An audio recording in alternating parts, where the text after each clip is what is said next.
70 সালের নির্বাচনে একাই অসংখ্য ভোট দিছে ভোট কেন্দ্রে গিয়া, এই শুনে রাখেন। 70 ইলেকশনের সময় আমরা নিজেরা ক্যাম্প করেছি এবং আমি ভোটার কিন্তু হইনি, কিন্তু আমি নিজে কিন্তু ফলস ভোট দিয়েছি এবং একটা দুইটা না, অনেকগুলোই দিয়েছি। খালি ইলিয়াস কাঞ্চন না, আমাদের ব্যক্তিগত পরিচিত অসংখ্য ব্যক্তি আছে যারা ওই সময় ভোট দেওয়ার মতো বয়স না থাকা সত্ত্বেও আওয়ামী লীগের ক্যাডারদের সাথে ভোট কেন্দ্রে অসংখ্য ব্যালট পেপারে সিল মারে আসছে।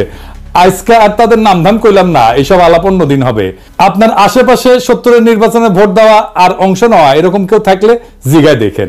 পাকিস্তানের মার্শাল ল অথরিটি কেন এইসব দেখাও চুপ করেছিল, সেটা আজকে এই আলাপ, সে আলাপে আসতেছি। আজকের আলাপ হবে মার্চ মাসে এবং তার আগে নির্বাচনের পর কি নেগোসিয়েশন, আলোচনা, আলাপ হয়েছিল এবং 25শে মার্চ রাতের ঘটনা কেন ঘটে, অবাঙালি মুসলমানদের সাথে তখন এবং তার আগে কি হয়েছিল। এপিসোডটা একটু দীর্ঘ হবে, আশা করি শেষ পর্যন্ত দেখবেন, অনেক অজানা ভয়ঙ্কর কাহিনী জানতে পারবেন। আমরা আগের ভিডিওতে আওয়ামী লীগের ভুয়া অর্থনৈতিক শোষণের বয়ানকে জয় বাংলা করছি, এইটাই যদি না দেখে থাকেন আবার দেখতে পারেন। মার্চ মাস নিয়ে ইন্ডিয়া আওয়ামী লীগ জাতি এবং দুনিয়াকে গিলাইছে একটা ন্যারেটিভ। এটা গিলাইছে মূলত ইন্ডিয়ান গণমাধ্যম এবং তাদের লেসপেন্সার আওয়ামী লীগের প্রোপাগান্ডার জোরে। এখন ভারতীয় গণমাধ্যম আর আওয়ামী লীগ প্রোপাগান্ডা কি মাল, সেটাই প্রজন্ম বর্তমানে বাংলাদেশিরা হারে হারে টের পাইতেছে।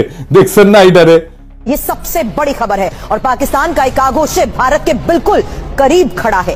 MV अल बखेरा नाम का ये जहाज बांग्लादेश के चांदपुर बंदरगाह में लंगर डाले बैठा है और सबसे बड़ी बात तो ये है कि इस पाकिस्तानी कार्गो शिप में 250 किलो RDX, 100 AK-47 राइफल, जिसे बांग्लादेश में एक सुरक्षित जगह पर उतार लिया गया। যাই হোক, আসেন আমরা দেখি কি ছিল সেই বয়ান।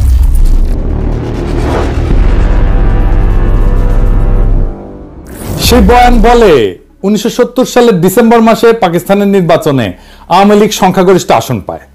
আওয়ামী লীগের বিজয় দেখা পশ্চিম পাকিস্তানের শাসক গোষ্ঠী ভীত সন্ত্রস্ত হইয়া পড়ে। তারপরে ক্ষমতা হস্তান্তরে তারা তালবাহানা শুরু করে। ইয়াহিয়া খান 1 মার্চ ঢাকায় হইতে যাওয়া জাতীয় পরিষদের অ্যাসেম্বলি স্থগিত করে যাতে আওয়ামী লীগ ক্ষমতায় যেতে না পারে। এর প্রতিরোধে আওয়ামী লীগ একটা শান্তিপূর্ণ অসহযোগ আন্দোলন গড়ে তোলে। ইয়াহিয়া ঢাকায় এসে আলোচনার নামে সময় ক্ষেপণ করে এবং 25শে মার্চ হঠাৎ কইরা ঘুমন্ত নিরস্ত্র শান্তিপূর্ণ বাঙালিদের উপরে ঝাঁপায় পড়া গণহত্যা শুরু করে। এরপর শুরু হয় বাঙালি জাতির মুক্তির সংগ্রাম এবং ভারত নিতান্ত মানবিক কারণে আগে এসে সামরিক অভিযান চালায়, পূর্ব বাংলাকে মুক্ত কইরা শত্রুর হাত থেকে বাংলাদেশকে স্বাধীন করে দেয়। তাই তো, এটাই তো আমাদের মুক্তিযুদ্ধের মেড ইজি বয়ান, তাই না? এই বয়ান নিয়ে আলোচনা এবং আসল লোমহর্ষক ষড়যন্ত্র উন্মোচন করার আগে কিছু ব্যাপারে পরিষ্কার করে নিই।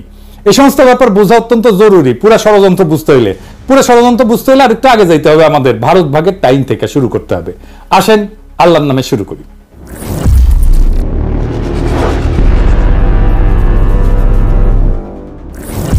1947 সালে পাকিস্তান এবং ভারত ব্রিটিশ সাম্রাজ্যের ডোমিনিয়ন হিসেবে স্বাধীনতা লাভ করে। ডোমিনিয়ন আর রিপাবলিকের মধ্যে পার্থক্য হচ্ছে, ডোমিনিয়ন কার্যত স্বাধীন হইলেও সেটা ব্রিটিশ সাম্রাজ্যের অংশ।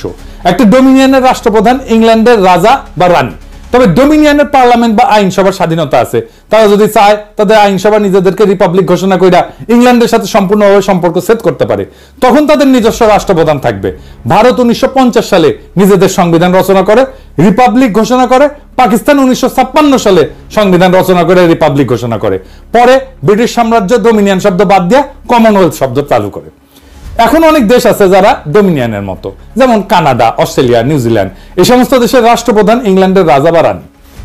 পাকিস্তানের 56 সালের সংবিধান 1958 সালের 8ই অক্টোবর তৎকালীন পাকিস্তানের রাষ্ট্রপ্রধান প্রেসিডেন্ট ইস্কান্দার মির্জা, উনি বাংলার মানুষ ছিলেন, কিন্তু উনি রদ কইরা মার্শাল ল জারি করে। মার্শাল ল জারি করলে সংবিধান রদ করতে হয়। এখানে একটা জিনিস খেয়াল করেন, মার্শাল ল যদি সংবিধানকে রদ করতে পারে তাইলে মার্শাল ল সংবিধানের চাইতে বড়। আসলেই তাই। আসল কথাটা হইতেছে হিম্মত, হ্যাডমই আসল, ক্ষমতাই আসল, সংবিধান তারপরে। যাই হোক, আলাপে আসি, কেন ইস্কান্দার মির্জা সংবিধান রদ কইরা মার্শাল ল দিল।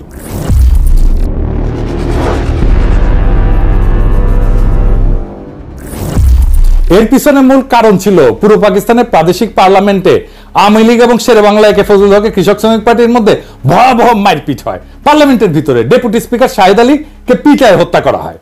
এই মারামারিতে সোহরাওয়ার্দীর বডিগার্ড বডিগার্ড ওই নিজে অংশ নেয় এবং তার ব্যাগের মধ্যে শঙ্কর মাছের লেজের চাবুক থাকতো। তাকে সেই চাবুক বের করে মারামারি করতে সবাই দেখছে। স্পিকার শাহেদ আলীকে কে মারছে এটা বলা মুশকিল, তার মাথায় গুরুতর আঘাত লাগে এবং চিকিৎসাধীন অবস্থায় মারা যান। ওই সময় কেন্দ্রে প্রধানমন্ত্রী ছিল রিপাবলিকান পার্টির ফিরোজ খান নূন, আওয়ামী লীগ এবং কৃষক শ্রমিক পার্টির সাথে জোট কইরা। বিভিন্ন কারণে তখনকার সরকার অনেক ফ্যাজাইল বা ভঙ্গুর ছিল, কারণ পার্টির সদস্যরা অন্য দলের সাথে আতাত করিয়া ফ্লোর ক্রসিং করে সরকারের বিরুদ্ধে ভোট দিয়ে সরকার ফেলাই দিত। এই সমস্ত কারণে প্লাস মির্জা নিজের স্বার্থে সংবিধান বাতিল করে মার্শাল ল জারি করে। মার্শাল ল মানে রাষ্ট্রের প্রেসিডেন্ট, চিফ মার্শাল অ্যাডমিনিস্ট্রেটর বিভিন্ন মার্শাল ল রেগুলেশন জারি করে রাষ্ট্র পরিচালনা করবে যতদিন না সংবিধান আসতেছে। রাষ্ট্রে কোনো আইনসভা থাকবে না। মার্শাল ল জারি করার পর ইস্কান্দার মির্জা যে টেকনিক খেলা এতদিন রাজনীতিবিদদের ল্যাং মেরে আসছিল, সে একই টেকনিক খেলে সেনাবাহিনী কমান্ডার ইন চিফ আইয়ুব খানকে ল্যাং মারার পরিকল্পনা করে। আইয়ুব খান অন্য ধাতুতে গড়া মানুষ ছিল, রাজনীতিবিদদের মতো অত সহজে ফাঁদে ফা না দিয়া নিজে ইস্কান্দার মির্জাকে গদি থেকে ভাগায় দেয়, জয় বাংলা করে দেয়। আইয়ুব খান মার্শাল ল দিয়া দেশ পরিচালনা করে। এরপর 1962 সালে সংবিধান প্রণয়ন করে। 1956 এবং 62 এই দুই সংবিধানেই পাকিস্তানের দুই প্রদেশ পশ্চিম পাকিস্তান এবং পূর্ব পাকিস্তানকে প্যারিটি অথবা সমতা দেওয়া হয়। এর মানে হইতেছে পাকিস্তানের কেন্দ্রীয় আইনসভার দুই প্রদেশ থেকে সমান সংখ্যক আইনসভার সদস্য থাকবে। যেমন 62 থেকে 65 সালে পাকিস্তানের তৃতীয় আইনসভায় পূর্ব পাকিস্তানে 78 জন, পশ্চিম পাকিস্তানে 78 জন ছিল। 65 থেকে 69 সালেও পাকিস্তানের চতুর্থ আইনসভায় উভয় প্রদেশ থেকে 78 জন করে মোট 156 জন ছিল। এই প্যারিটির ফর্মুলার পিছনে একটা ইতিহাস আছে, এটা একটু জানে আসি।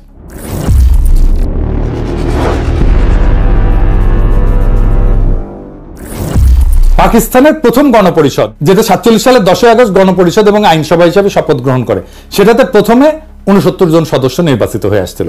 এদের মধ্যে 44 জন ছিল পূর্ব পাকিস্তান থেকে, 17 জন পাঞ্জাব, 4 জন সিন্ধু, 3 জন সীমান্ত প্রদেশ এবং 1 জন বেলুচিস্তান থেকে ছিল। অর্থাৎ সদস্য সংখ্যা দেশের জনসংখ্যার অনুপাতে ছিল। তখন এই 5টা প্রদেশ মিলে পাকিস্তান তৈরি হয়েছিল। পরে এই অ্যাসেম্বলির সদস্য সংখ্যা 100 পর্যন্ত বাড়ানো হয়। এই প্রথম গণপরিষদ 1947 থেকে 1954 সাল পর্যন্ত থাকে, কিন্তু 7 বছরেও সংবিধান প্রণয়ন করতে ব্যর্থ হয়। এই সংবিধান প্রণয়নের জটিলতা এবং দীর্ঘসূত্রিতার মূল কারণ ছিল সংবিধানে পাকিস্তানের ভবিষ্যৎ আইনসভায় কোন প্রদেশ কয়টা আসন নেবে এইটা নিয়ে একটা বিশাল গ্যাঞ্জাম তৈরি হয়েছিল। পাকিস্তানে ফেডারেল ব্যবস্থার সরকার প্রস্তাব করা হয়। ফেডারেল মানে বিভিন্ন প্রদেশের নিজস্ব সরকার, আইনসভা, বিচার বিভাগ থাকবে প্রাদেশিক পর্যায়ে। কেন্দ্রীয় বা ফেডারেল পর্যায়ে একটা কেন্দ্রীয় সরকার বা আইনসভা থাকবে। কেন্দ্রীয় আইনসভা 2 কক্ষ প্রস্তাব করা হয়। 2 কক্ষ বিশিষ্ট আইনসভার ইতিহাস হচ্ছে, এটা মূলত ইংল্যান্ডের কালচার, যেখানে হাউস অব কমন্স আর হাউস অব লর্ডস আছে। কমন্সের সদস্যরা জনগণের সরাসরি ভোটে নির্বাচিত হয়। লর্ডসের সদস্যরা রাজা কর্তৃক অ্যাপয়েন্টেড হয়। লর্ডসের সদস্যরা অভিজাততন্ত্রের সদস্য এবং চার্চ অফ ইংল্যান্ডের বিশপরাও এর সদস্য। যে কোনো আইন পাশ করতে হলে 2 কক্ষেই পাশ করা লাগে। অভিজাত আর বিশপদেরকে ইংল্যান্ডের রাষ্ট্রের গুরুত্বপূর্ণ স্টেক হোল্ডার মনে করা হয়। এই জন্য এদের জন্য একটা উচ্চ কক্ষ আইনসভা বানায়, যারা কমন্সের পাশ করা বিল স্ক্রুটিনাইজ করে, দেখে নিজেদের মধ্যে ভোটাভুটি করে অ্যাপ্রুভ করে অথবা রিজেক্ট করে। আমেরিকা যখন ইংল্যান্ড থেকে স্বাধীনতা লাভ করে তখন প্রথমে 13টা কলোনি ছিল। এদের মধ্যে জনসংখ্যায় সবচেয়ে বড় ছিল ভার্জিনিয়া এবং সবচেয়ে ছোট ছিল রোডস আইল্যান্ড। আমেরিকা যখন তাদের ফেডারেল সংবিধান রচনা করতে যায় তখন ছোট রাজ্যগুলো বড় রাজ্যগুলোর সাথে ইউনিয়ন করতে চায় নাই। কেন চায় নাই? এর কারণ হইল তারা ভাবতো বড় রাজ্যগুলো আইনসভায় জনসংখ্যার ভিত্তিতে আসন পাইলে মেজরিটি আসন পাবে, ফলে তারা ছোট রাজ্যগুলোর সাথে প্রস্তাব করা যে কোনো বিল ভোট দিয়ে হারাই দিতে পারে। তখন একটা কম্প্রোমাইজ পদ্ধতি গ্রহণ করা হয়, যেখানে আমেরিকার ফেডারেল আইনসভা ইংল্যান্ডের মতো 2 কক্ষ বিশিষ্ট হবে। যেহেতু আমেরিকানরা কোনো অভিজাততন্ত্র এলাও করেনি, সেই জন্য ইংল্যান্ডের মতো বিশপ আর অভিজাতদের দিয়ে কোনো কক্ষ থাকবে না, এই প্রশ্ন ওঠেনি। 2 কক্ষের নিম্ন কক্ষ হাউস অফ রিপ্রেজেন্টেটিভ এর আসন সংখ্যা জনসংখ্যার অনুপাতে ডিস্ট্রিবিউট করা হবে। উচ্চ কক্ষ অথবা সিনেটের মধ্যে প্রত্যেক রাজ্যের সমান সংখ্যক আসন, অর্থাৎ ছোট রাজ্য বড় রাজ্য সবার জনসংখ্যা যাই হোক সবার 2টা করে আসন। যে কোনো বিলই 2 কক্ষে পাশ হইতে হবে যদি সেটা আইন হইতে হয়। সিনেট তাহলে আমেরিকার জনগণের প্রতিনিধিত্ব করে না, তারা প্রতিনিধিত্ব করে আমেরিকার প্রত্যেকটা রাজ্যের জনগণের প্রতিনিধি হাউস অফ রিপ্রেজেন্টেটিভ। তাহলে জনগণের প্রতিনিধি কারা? জনগণের প্রতিনিধি হচ্ছে হাউস অফ রিপ্রেজেন্টেটিভ। আমেরিকার সংবিধান জনগণ ছাড়া প্রত্যেকটা রাজ্যকেও নিজেদের ফেডারেল স্ট্রাকচারের স্টেক হোল্ডার মনে করে। যেহেতু সিনেটে সবার সমান আসন, এর জন্য ছোট মাইনরিটি রাজ্যগুলো তার আপত্তি না করে বড় রাজ্যগুলোর সাথে ইউনিয়ন করে ইউনাইটেড স্টেটস অফ আমেরিকা গড়ে তোলে। তো পাকিস্তানে প্রথমে 2টা কক্ষ প্রস্তাব করা হয়। নিম্ন কক্ষ প্রদেশগুলোর জনসংখ্যার ভিত্তিতে আসন সংখ্যা বিতরণ করা হয়, ঠিক আমেরিকার মতো।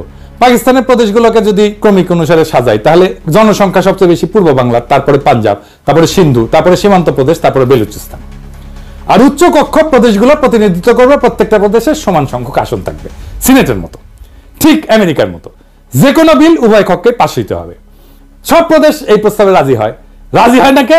বাঙ্গুরা, এই মুজিবেরা। তারা দাবি করে উভয় কক্ষে জনসংখ্যার অনুপাতে হইতে হবে। তাতে যারা উভয় পক্ষে মেজরিটি থাকে তাদেরকে যতই বোঝানোর চেষ্টা করা হয় উভয় কক্ষে যদি জনসংখ্যার অনুপাতে হয় তাহলে দুইটা কক্ষের দরকার কি, একটা কক্ষ হইলেই তো হয়। সোহরাওয়ার্দী বডিগার্ডের মাথায় এর চাইতে গারপেলি বুদ্ধি আর আসার কথা। আর একটা কক্ষই যদি হয়, প্রদেশগুলোর যদি রিপ্রেজেন্টেশন নাই থাকে, তাহলে ফেডারেল সরকার ব্যবস্থার প্রত্যেকটা প্রদেশের আলাদা সরকার, আইনসভার দরকার কি? একটা একক কেন্দ্রীয় সরকার ব্যবস্থা থাকলেই তো হয়, যেখানে আইনসভা জনসংখ্যার ভিত্তিতে হবে এবং একটা লেয়ারের সরকার থাকবে। যেমন চীন একটা লেয়ারের সরকার, একটা কেন্দ্রীয় শাসনের দেশ, এটার ইংরেজিতে কয় ইউনিটারি দেশ। এখানে প্রদেশগুলোর আলাদা সরকার বা আইনসভা নাই। তো বাঙ্গুদের যদি মেজরিটি এতই প্রিয় হয়, তারা ইউনিটারি সরকার নিক, দেশে কোনো প্রাদেশিক সরকার থাকারই দরকার নাই। কিন্তু বাঙ্গুরা অনর, তারা কিছুতেই বুঝবেন না। তারা ফেডারেল নিবে, প্রাদেশিক সরকার রাখবে, কেন্দ্রে দুইটা কক্ষ রাখবে, আবার দুইটাতেই মেজরিটি নিবে। মানে পুরো মামা বাড়ির আবদার। আমি নায়িকার মতো সুন্দর মাইয়া চাই, সেই মাইয়া আবার রন্ধন কর্মে সুনিপুণা হবে, কাজের বুয়ার মতো কাজ করবে, পরিবেটে হয়ে সাইজা থাকবে, বাপের একমাত্র কন্যা হবে, শ্বশুরের অগাধ ধন সম্পদ থাকবে, গাইতে জানবে, নাচতে জানবে, মানে তার সব লাগবে। পশ্চিম পাকিস্তানের নিশ্চয়ই ভাবিছিল কিসে পইলাম কোদা। তো বাঙ্গুদের এই গোয়ার্তুমির জন্য পাকিস্তানের সংবিধান প্রণয়ন প্রায় পুরা 9 বছর আটকাইছিল। এই 9 বছর মানে 47 থেকে 56 পর্যন্ত পাকিস্তান ডোমিনিয়ন হিসেবে থাকে। এবং ব্রিটিশ আমলে গভর্নমেন্ট অফ ইন্ডিয়া অ্যাক্ট, 35-এর ইন্ডিয়ান ইন্ডিপেন্ডেন্স অ্যাক্ট এবং 47-এর এই দুইটা আইনকে সংবিধান হিসেবে গ্রহণ করে অপারেট করে। পরে বাঙ্গুদের বোঝানোর জন্য, মানানোর জন্য 56 সালে প্যারিটি ফর্মুলা প্রপোজ করা হয়, যেটাতে পাঞ্জাব, সিন্ধু, সীমান্ত আর বেলুচিস্তান মিলে পশ্চিম পাকিস্তান এবং পূর্ব বাংলাকে পূর্ব পাকিস্তানের দুইটা প্রদেশ হিসেবে গঠন করা হয়। উভয় প্রদেশের জনসংখ্যার অনুপাত 50-এর কাছাকাছি, একদিকে 56%, একদিকে 44%। যেহেতু উভয় প্রদেশের সমান আসন, যাতে কেউ কাউকে ডমিনেট করার প্রশ্ন না ওঠে, সবাই সমান সমান। যেহেতু এই প্রস্তাবে পশ্চিম অঞ্চল পাকিস্তানের 4টা প্রদেশ মিলে একটা ইউনিট গঠন করা হয়, তাই এই প্রস্তাবের নাম হয় ওয়ান ইউনিট প্রপোজাল। এই প্রস্তাবে সব দল রাজি হয়। তৎকালীন আওয়ামী লীগ ও সোহরাওয়ার্দীর নেতৃত্বে এই প্রস্তাবে রাজি হয়, ফলে এটা গৃহীত হয় এবং এইভাবে পাকিস্তানের 56 সালে সংবিধান প্রণয়ন করা হয়। আইয়ুব খান যখন 62 সালে সংবিধান প্রণয়ন করেন, তখন উনি কেন্দ্র এবং রাজ্যগুলোর মধ্যে এই সম্পর্ককে বহাল রাখেন। এই ইস্যুটা একটা সেটেলড ইস্যু ছিল। আইয়ুব খান এটা নড়চড় করেন নাই। এখানে একটা তথ্য উল্লেখ করা যায় যে বাংলাদেশ বিচ্ছিন্ন হয়ে যাওয়ার পর পাকিস্তানে কিন্তু সংবিধান তৈরি করতে একদম সময় লাগে নাই। ওদের পাঞ্জাব মেজরিটি প্রদেশ হওয়া সত্ত্বেও পাঞ্জাবিরা কিন্তু বাঙ্গুদের মতো মামা বাড়ির আবদার করে নাই। বর্তমান পাকিস্তানের আইনসভার দুইটা কক্ষ, নিম্ন কক্ষ ন্যাশনাল অ্যাসেম্বলি আর উচ্চ কক্ষ সিনেট। নিম্ন কক্ষ জনসংখ্যার অনুপাতে আসন আর উচ্চ কক্ষে প্রত্যেকটা রাজ্যের সমান সংখ্যক আসন। পাঞ্জাবিরা বাঙ্গুদের মতো হাউকাউ করে নাই যে তাদের উভয় কক্ষতেই মেজরিটি দিতে হবে। এইবার শুরু হয় ষড়যন্ত্রকারীদের খেলা।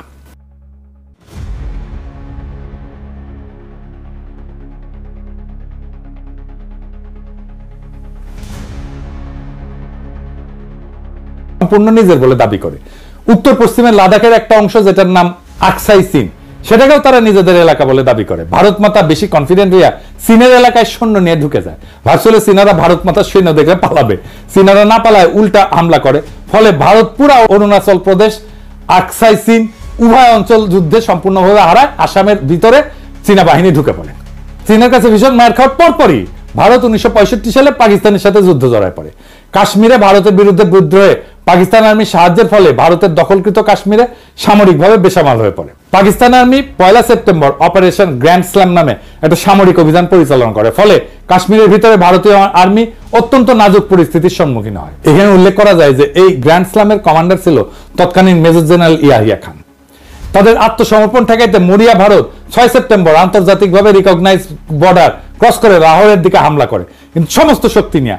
কাশ্মীরের বর্ডার এইটা বিতর্কিত বর্ডার, আন্তর্জাতিকভাবে রিকগনাইজ না, কিন্তু লাহোরে ভারতের সীমান্ত থেকে মাত্র 18 মাইল দূরে হওয়া সত্ত্বেও ভারত সর্বশক্তি নিয়ে করা এই আক্রমণ ব্যর্থ হয়। পাকিস্তান আর্মির লাহোরের বাইরে ভারতের আক্রমণকে সফলভাবে প্রতিরোধ করে এবং যুদ্ধবিরতির আগ পর্যন্ত পুরো 18 দিন ভারতীয় বাহিনীকে ঠেকায় রাখে। কে ঠেকায় রাখছিল জানেন? কে ঠেকায় রাখছিল ওইখানে? পাকিস্তানি আর্মির কারা? ইস্ট বেঙ্গল রেজিমেন্ট, বাংলাদেশের ইস্ট বেঙ্গল রেজিমেন্ট। জি, আমাদের ইস্ট বেঙ্গল রেজিমেন্ট। লাহোরকে রক্ষা করছিল ইস্ট বেঙ্গল রেজিমেন্ট এবং এই লাহোরকে রক্ষা করার সৈনিক ছিল জিয়াউর রহমান। এই জন্য জিয়াউর রহমান পাকিস্তানের বীরত্ব সূচক খেতাব পায়। আবার উল্টো দিকে কসুর সেক্টরে পাকিস্তান আক্রমণ চালায়, ভারতের খেমকারান শহর দখল করে নেয়। ভারত জম্মু থেকে শিয়ালকোটের দিকেও আক্রমণ করে। শিয়ালকোট বর্ডার থেকে মাত্র 12 মাইল দূরত্ব থাকা সত্ত্বেও এখানে ভারতীয় বাহিনী ব্যর্থ হয়। পাকিস্তানি আর্মি সফলভাবে তাদের সেই আক্রমণকে শিয়ালকোটের বাইরেই প্রতিহত করে। এই শিয়ালকোটের ডিফেন্সে গুরুত্বপূর্ণ ভূমিকা পালন করে তৎকালীন একটা ব্রিগেডের কমান্ডার। কে ছিল? ব্রিগেডিয়ার আমির আব্দুল্লাহ নিয়াজি। এই নিয়াজি 1971 ইস্টার্ন সেক্টরের কমান্ডার ছিল। তৎকালীন পাকিস্তান আর্মির সফলতা নিয়ে আন্তর্জাতিক মহল এবং গণমাধ্যমে সাড়া পড়ে যায়। অবশেষে জাতিসংঘের ডাকে সাড়া দিয়া ভারত 20 সেপ্টেম্বর দ্রুত যুদ্ধবিরতি প্রস্তাবে রাজি হয়। পাকিস্তান এরপর অনিচ্ছা সত্ত্বেও 23 সেপ্টেম্বর যুদ্ধবিরতিতে রাজি হয় এবং ফলে যুদ্ধ সমাপ্তি ঘটে। ভারত মাতা কিন্তু 47 সালে স্বাধীনতা লাভের পর থেকে উপমহাদেশে ব্যাপকভাবে সামরিক আগ্রাসন চালাইছে বিভিন্ন এলাকায়। কোথায় কোথায় আসেন একটু দেখি। ভারত 1948 সালে 82,000 বর্গমাইল এলাকার নিজামশাহী হায়দ্রাবাদ রাজ্য আক্রমণ করে এটাকে দখল করে নেয়, নিজের রাজ্য ঘোষণা করে। ওই অভিযানের নাম ছিল অপারেশন পোলো।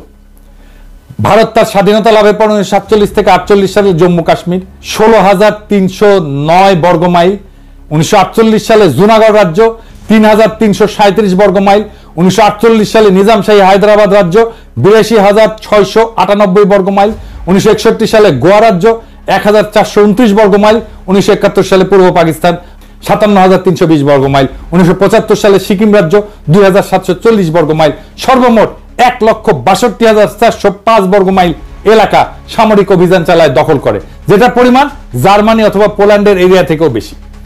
এর মধ্যে 1,05,084 বর্গমাইল এরিয়াকে নিজের সাথে অফিসিয়ালি যুক্ত করে নেয়, অ্যানেক্স করে নেয়, রাজ্য বানায়।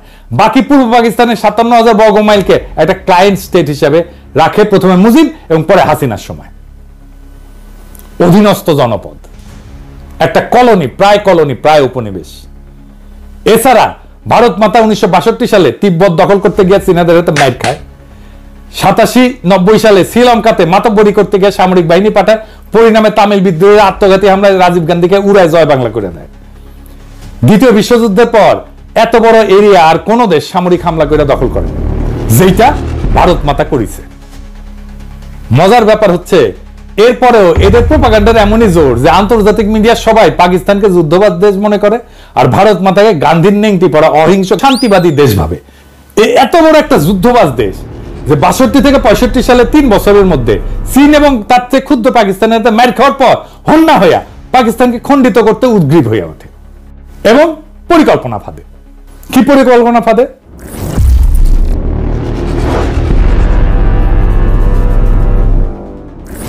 সে তাদের এজেন্ট শেখ মুজিব সোহরাওয়ার্দীর বডিগার্ডের মাধ্যমে ঠিক করে 65 সালে যুদ্ধের পর 6 দফাকে উপস্থাপন করে। ভারত পাকিস্তানের যুদ্ধ হয় 65 সালের সেপ্টেম্বর, মুজিব 6 দফা উত্থাপন করে 66 সালের ফেব্রুয়ারিতে। কিরকম মজার একটা কাকতালীয় ব্যাপার, তাই না? তাই না এডিটর সাহেব? মেলা দিন পরে কাউয়ার কথা মনে আসলো। কাউয়ার সাউন্ড দিবেন না? জোরে দেন, আরো জোরে, আরো জোরে। হয়েছে কাকতালীয়, তাই কাউয়ার সাউন্ড, বুঝছাও? 6 দফা এবং এর মধ্যে পাকিস্তানের অর্থনৈতিক শোষণের ভুয়া বয়ানকে আমাদের আগের এপিসোডে আমরা বিস্তারিত আলোচনা করে সেই বয়ানকে জয় বাংলা করে দিছি না? ভারতীয় এজেন্টরা আগে থেকেই প্রস্তুত ছিল এটা নিয়ে। গত এপিসোডে 6 দফা প্রণেতাদের মুখোশ উন্মোচন করা হয়েছে। আজকে আর একজন মুখ্য চরিত্রের মুখোশ উন্মোচন করা হবে, তার নাম সিরাজুল আলম খান। সিরাজুল আলম খান ঢাকা বিশ্ববিদ্যালয়ের ছাত্রলীগের মধ্যে ভারতীয় এজেন্ডা বাস্তবায়নে 60-এর দশকের প্রথম থেকেই কোমর বেঁধে নামে পড়ে। 71 সালের মার্চ মাস পর্যন্ত সমস্ত আলোচনা ভণ্ডুল করা এবং গৃহযুদ্ধ লাগানোর পিছনে তার অনেক ভূমিকা আছে। সে পূর্ব পরিকল্পনা মতো গৃহযুদ্ধ লাগানোর জন্য সর্বাত্মক চেষ্টা করে, যাতে তার গুরু ভারত সামরিক অভিযান চালানোর একটা অজুহাত খুঁজে পায়। এই সিরাজুল আলম সম্পর্কে একটা অত্যন্ত গুরুত্বপূর্ণ তথ্য হচ্ছে, উনি ছিলেন এক ভারতীয় রয়্যাল এজেন্টের অত্যন্ত ঘনিষ্ঠ এবং শিষ্য।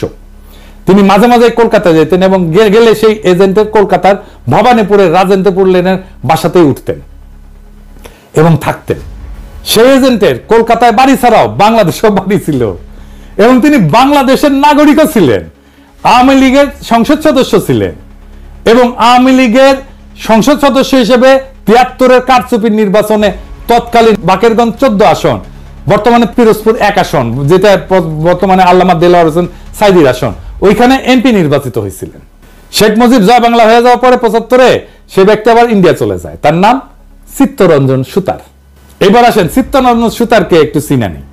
এই চিত্তরঞ্জন সুতার 1971 সালের পর ইন্দিরা গান্ধীর সাথে দেখা কইরা বাংলাদেশকে পুরোপুরি ভারতের সাথে যুক্ত করা, মানে যেভাবে হায়দ্রাবাদ, সিকিম, গোয়া, কাশ্মীরের মতো ভারত একটা প্রদেশ করছিল, ওইরকম প্রদেশ করতে বলছিল। ভারত প্রথমে আওয়ামী লীগের সাথে 7 দফা চুক্তি করে সেই পথে আগাচ্ছিল। পরে বিভিন্ন কারণে ইন্দিরা গান্ধী বাংলাদেশকে ক্লায়েন্ট স্টেট হিসেবে রাখাটাকে ডিসাইড করে।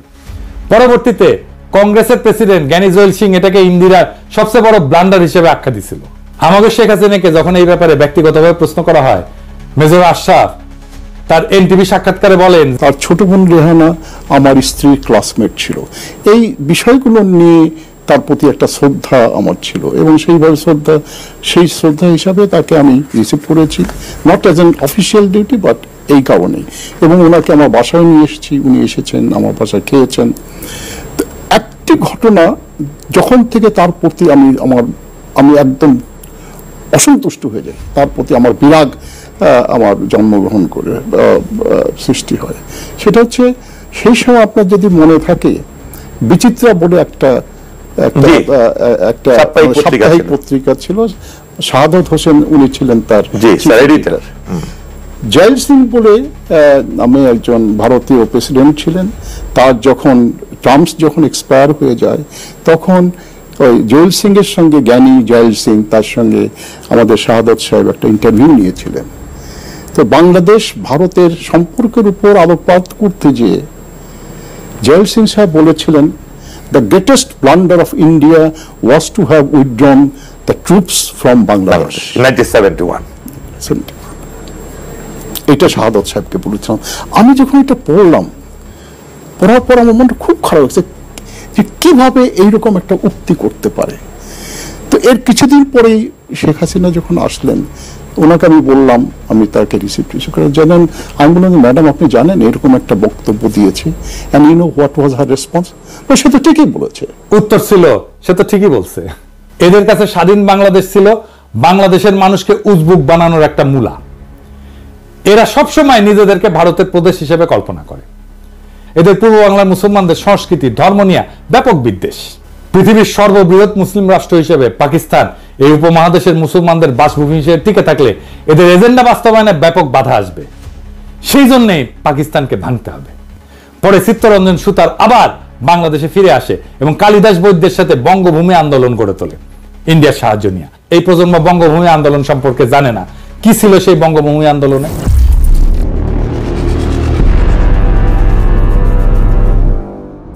এই আন্দোলন হচ্ছে দক্ষিণবঙ্গের খুলনা, ফরিদপুর, পটুয়াখালী, বরিশাল এই অঞ্চলে একটা হিন্দু রাষ্ট্র গড়ে তোলার জন্য সশস্ত্র সংগ্রাম। 1996 থেকে 2001 আওয়ামী লীগের সময় এই আন্দোলন হঠাৎ করে কাকতালীয়ভাবে বন্ধ হয়ে যায়। এরপরে বিএনপির সময় আসলে এটা আবার ভারতের এজেন্ডা বাস্তবায়ন করতে নেমে পড়ে। 2004 সালে ফেব্রুয়ারি মাসে এরা হিন্দু প্রজাতন্ত্রের ঘোষণা দিয়ে আবার অ্যাক্টিভ হয়। ভারত তাদেরকে অ্যাক্টিভ করে রহস্যজনকভাবে। এর ঠিক পরে সে 2004 সালে বাংলাদেশে গ্রেনেড হামলা থেকে শুরু করে একের পর এক নাটক ঘটা শুরু করে। ভারত তার পরিকল্পনা অনুযায়ী বাংলাদেশকে অস্থিতিশীল করে তোলে। 2007 সালে ভারতের ঘোড়া উপহার পাওয়া কুলাঙ্গার মইনুল আহমেদ ভারতের 111 প্লেবুক মতি মাহমুদের সাহায্যে বাস্তবায়ন করলে ভারতের আর বঙ্গভূমির মাধ্যমে ষড়যন্ত্র করার দরকার থাকে না। ম্যাজিকের মতো সাথে সাথে বঙ্গভূমি আন্দোলন ভ্যানিশ হয়ে যায়। এরপরের ইতিহাস সবার জানা। এই হচ্ছে সিরাজুল আলম খানের আসল রূপ। এইবার আগের কথায় ফিরে আসে।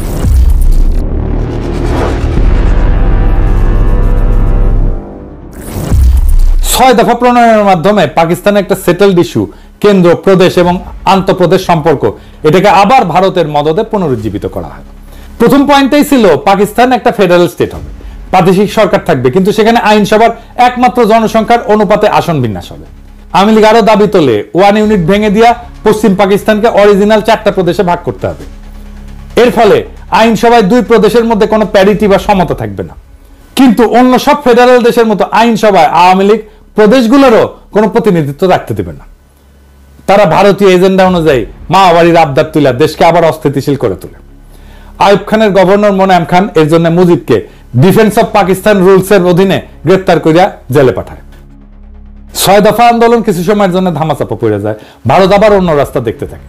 তারা আরেক ভারতীয় এজেন্ট খুঁজে বের করে। এই ব্যক্তিটার নাম হইতেছে লেফটেন্যান্ট কমান্ডার মোয়াজ্জেম হোসেন। একদম টিপিক্যাল বাঙ্গু কমিউনিস্ট প্রগতিশীল, আমরা বর্তমান যুগের লাকি আক্তারের মতো। ছাত্র জীবনে কমিউনিস্ট পার্টি এবং র্যাডিক্যাল বামপন্থী আন্দোলনে জড়িত থাকার ফলে তার শিক্ষা জীবন ব্যাহত হয়।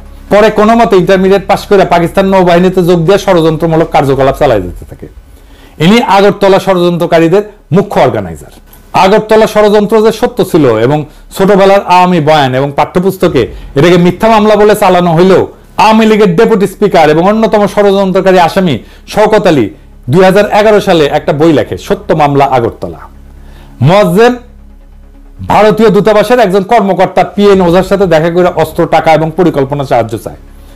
তাদের পরিকল্পনা অনুযায়ী পূর্ব পাকিস্তানের সেনানিবাসগুলোতে 2009 সালে বিডিআর বিদ্রোহের মতো বিদ্রোহ সংগঠিত করা হবে, এটাই পরিকল্পনা ছিল। সেনানিবাসে অস্ত্রাগারগুলো লুট করে এই বিদ্রোহ ছড়ায় দেওয়া হবে, এরপর বিডিআর এর মতো হত্যাকাণ্ড চালানো হবে। এটাই ছিল আগরতলা ষড়যন্ত্র মামলা। এই জন্যই আমরা মনে করি বিডিআর হত্যাকাণ্ড এটা ইন্ডিয়া ঘটাইছে, কারণ এটা তাদের পুরনো অভ্যাস। 1967 সালের শেষ দিকে এই পরিকল্পনা ফাঁস হয়ে যায় এবং পাকিস্তান গোয়েন্দা সংস্থা সময় মতো কয়েকজন ষড়যন্ত্রকারীদের গ্রেপ্তার করে। এরপর আসামিদের লিস্টে শেখ মুজিবকে 1 নম্বর আসামি করা হইলে অনেকে অবাক হয়ে প্রশ্ন তোলে, মুজিব তো 66 সালে কারাগারে, সে কিভাবে এই ষড়যন্ত্রের সাথে যুক্ত হয়? এর উত্তর হচ্ছে, ভারত এত বড় বিদ্রোহ সংগঠন খালি পাকিস্তান সামরিক বাহিনীর এক কর্মকর্তার উপরে ছেড়ে দিয়ে ভরসা পাচ্ছিল না। তারা পূর্ব পাকিস্তানের একটা রাজনৈতিক দলের সাপোর্ট খুঁজতেছিল। সেই দল হচ্ছে আওয়ামী লীগ এবং তার প্রধান এবং তাদের পুরনো এজেন্ট শেখ মুজিবের সাথে যোগাযোগের একটা রাস্তা তারা হন্যায় হয়ে খুঁজতেছিল। মুজিব তখন জেলে বন্দী। তারা তখন একটা রাস্তা বের করে ফেলে। কি সেই রাস্তা? পিএন ওঝা পুরান ঢাকার একটা গোপন বাড়িতে আওয়ামী লীগের এক নেতার সাথে এই ব্যাপারে আলোচনা করত। এরপর আওয়ামী লীগের সেই নেতা বিভিন্ন ঘুরপথের রাস্তায় শেখ মুজিবের ধানমন্ডি 32 নম্বর বাড়িতে যাইত। সেইখানে সে বেগম মুজিবকে সব তথ্য বইলা বেগম মুজিবের সাথে করে জেলে যাইত মুজিবের সাথে পারিবারিক সাক্ষাৎকারের সময়। বেগম মুজিব এবং উক্ত নেতা জেলে মুজিবকে ওঝার সাথে হওয়া সমস্ত কথা বলতো, এর বিপরীতে প্রয়োজনীয় দিক নির্দেশনা নিত। তৎকালীন জেলে মুজিবকে পরিবারের সাথে রেগুলার দেখা এবং কথা বলার সময় দিত পাকিস্তান সরকার। পাকিস্তানের চৌকস গোয়েন্দা বাহিনী ষড়যন্ত্রে আভাস পেয়ে পিএন ওঝাকে গভীর পর্যবেক্ষণের অধীনে আনে। তারা ওঝার সমস্ত চলাচল পর্যবেক্ষণ করে এবং আওয়ামী লীগের নেতার সাথে পুরান ঢাকার বাড়িতে মিলিত হওয়ার দৃশ্য পর্যবেক্ষণ করে। এরপর উক্ত নেতার মুজিবের বাড়িতে যাওয়া এবং বেগম মুজিবের সাথে কারাগারে মুজিবের সাথে দেখা করতে যাওয়াটা পর্যবেক্ষণ করে। এই সমস্ত তথ্যের ভিত্তিতে মুজিবকে আগরতলা ষড়যন্ত্র মামলার 1 নম্বর আসামি করা হয়। এই মামলার সমস্ত আসামিকে পাবলিকলি বিচার করার জন্য ট্রাইব্যুনাল তৈরি করে বিচার কার্য শুরু করা হয়। এই সমস্ত তথ্যের রেফারেন্স হচ্ছে ঢাকা বিশ্ববিদ্যালয়ের রাষ্ট্রবিজ্ঞান বিভাগের অধ্যাপক গোলাম ওয়াহেদ চৌধুরী, জিডব্লিউ চৌধুরী নামে পরিচিত ছিল। ওনার রচিত বই last days of United Pakistan. উনি সেই সময় পাকিস্তান সরকারের একজন মন্ত্রী ছিলেন এবং মন্ত্রী থাকাকালীন এই মামলা সংক্রান্ত গোয়েন্দা ফাইলে আসল তথ্য দেখেন। ওনার স্ত্রীকে আমরা চিনি, অধ্যাপিকা দিলারা চৌধুরী, এখনো বেঁচে আছেন এবং জাহাঙ্গীরনগর বিশ্ববিদ্যালয়ের শিক্ষক। এরপর 68 সালের শেষ দিকে পশ্চিম পাকিস্তান এবং পূর্ব পাকিস্তানে Bhutto Peoples Party, Bhashani NAP, Awami League এবং কমিউনিস্ট পার্টি সবাই আইয়ুবের বিরুদ্ধে একটা আন্দোলন শুরু করে। এই আইয়ুব বিরোধী আন্দোলনের নেপথ্যের কাহিনী অত্যন্ত জটিল এবং সময় হলে অন্য একদিন এটা নিয়ে আলাপ করা যাবে। উভয় পাকিস্তানে উক্ত আন্দোলনের ফলে 69 সালের মার্চ মাসে আইয়ুব খানের পতন হয় এবং আগরতলা মামলার বিচার কাজ বাদ দিয়া আসামিদেরকে ছেড়ে দেওয়া হয়। তারপরে কি হয়? রাজনৈতিক দলগুলো দাবি তোলে যে আইয়ুবের 62 সালের সংবিধান বাতিল করতে হবে এবং নতুন গণপরিষদের নির্বাচন দিতে হবে। প্রধান রাজনৈতিক দলের সম্মতিক্রমে এবং কথা মতো পাকিস্তান সেনাবাহিনীর commander in chief Yahya Khan সংবিধান বাতিল করে মার্শাল ল জারি করেন। দেশে এত উত্তেজনা অবসান ঘটানোর জন্য এবং আওয়ামী লীগের বারবার এই উত্তেজনা এজিটেশন এটা বন্ধ করার জন্য ইয়াহিয়া খান স্থির করেন ওরা যেসব মা বাড়ির আবদার তুলছে ওইসব মেনে নেওয়া, যাতে পাকিস্তান অখণ্ড থাকে, টিকে থাকে। পুরানা ভারতীয় মাল শেখ মুজিব ইয়াহিয়ার সাথে আলোচনা করে তাকে ব্লাব দিয়া বুঝান যে 6 দফা খালি নির্বাচনী প্রচারণা, এটা স্বাধীনতার দাবি না। তারা গণপরিষদে মেজরিটি আসন পেলেও পাকিস্তান অখণ্ড থাকে এমন সংবিধান প্রণয়ন করবে। এর ফলে ইয়াহিয়া খান আওয়ামী লীগকে ফ্রি হ্যান্ড দেন রাজনীতিতে। 70 সাল থেকে নির্বাচনী প্রচারণা শুরু হয়। 70 সালের মার্চ মাসে আসন্ন গণপরিষদ নির্বাচনের জন্য একটা presidential decree legal framework order 1970 জারি করেন। উক্ত অর্ডারে 6 দফা এবং আওয়ামী লীগের দাবি অনুযায়ী পাকিস্তানের 1 ইউনিটকে ভেঙে সর্বসম্মত 5টা প্রদেশ করা হয় পূর্ব পাকিস্তান সহ। আসন্ন গণপরিষদ 1 কক্ষ বিশিষ্ট আইনসভা হবে, যেটাতে জনসংখ্যার অনুপাতে আসন বিতরণ করা হবে। এর ফলে আসন্ন গণপরিষদে পূর্ব পাকিস্তান থেকে মেজরিটি আসন থাকবে, মানে 300টার ভেতরে 162টা আসন। অর্থাৎ আওয়ামী লীগের সমস্ত এক্সট্রিম দাবি ইয়াহিয়া খান মেনে নেয়। এইটা ভেবে যারা যদি ক্ষমতার রেসপন্সিবিলিটি পায় তখন উগ্র বিচ্ছিন্নতাবাদের দাবি তুলবে না। কিন্তু ভারত এবং তার চর মুজিব আগাগোড়া খালি মূলা দেখাইছে যে লীগ একবার খালি নির্বাচনে জিতুক, এরপর তারা আর কোনো শোরগোল তুলবে না, পাকিস্তান যাতে অখণ্ড থাকে সেরকম একটা সংবিধান বানাবে। ইয়া আওয়ামী লীগ ভারতের সাজানো এই ফাঁদে পা দেয়। এর ফলে মার্শাল ল অথরিটি আওয়ামী লীগকে নির্বাচনী প্রচারণাতে যা খুশি বলার স্বাধীনতা দেয়। অন্য দল মুসলিম লীগ এবং জামাতের সভা আওয়ামী লীগ তাদের গুন্ডা দিয়ে ভন্ডুল করে খুন খারাপি করলেও মার্শাল ল অথরিটি আওয়ামী লীগের বিরুদ্ধে একটা স্টেপও নেয় না। নির্বাচনে আওয়ামী লীগের ভুয়া অর্থনৈতিক বৈষম্যের পরিসংখ্যান প্রচার করা সত্ত্বেও কোনো জবাব দেওয়া হয় না। এর ফলে নির্বাচনে আওয়ামী লীগের ক্যাডাররা এক একজন অসংখ্য ভোট দিল, মার্শাল ল অথরিটি কোনো হস্তক্ষেপ করেনি। কারণ হচ্ছে ইয়াহিয়া খান আসলে বিশ্বাসই করতে পারেননি মাইনরিটিরা বিচ্ছিন্নতা চায়, মেজরিটি কখনো আলাদা হবে। এই দেখেন 70 সালে ওনার একটা সাক্ষাৎকার। Separatism? I do not believe that people of East Pakistan want to separate from West Pakistan. They are the majority people of Pakistan. How should a majority separate from a minority? If you hear these notes, if you hear these rumblings, let me assure you, this is not the real voice of my people. এরপর ওনার আরেকটা সাক্ষাৎকার নির্বাচনের পর, কি পরিকল্পনা ওনার? After these elections, is it your intention to remain as president, or will you, as you said many times, get back to being an army man? Well, my intention of remaining a president has nothing to do with me. In the process of democracy, the government will elect their president. And unless I offer myself for that election, I can't remain a president. And I'm not offering myself to be president. You will not? No, I'm not offering myself president.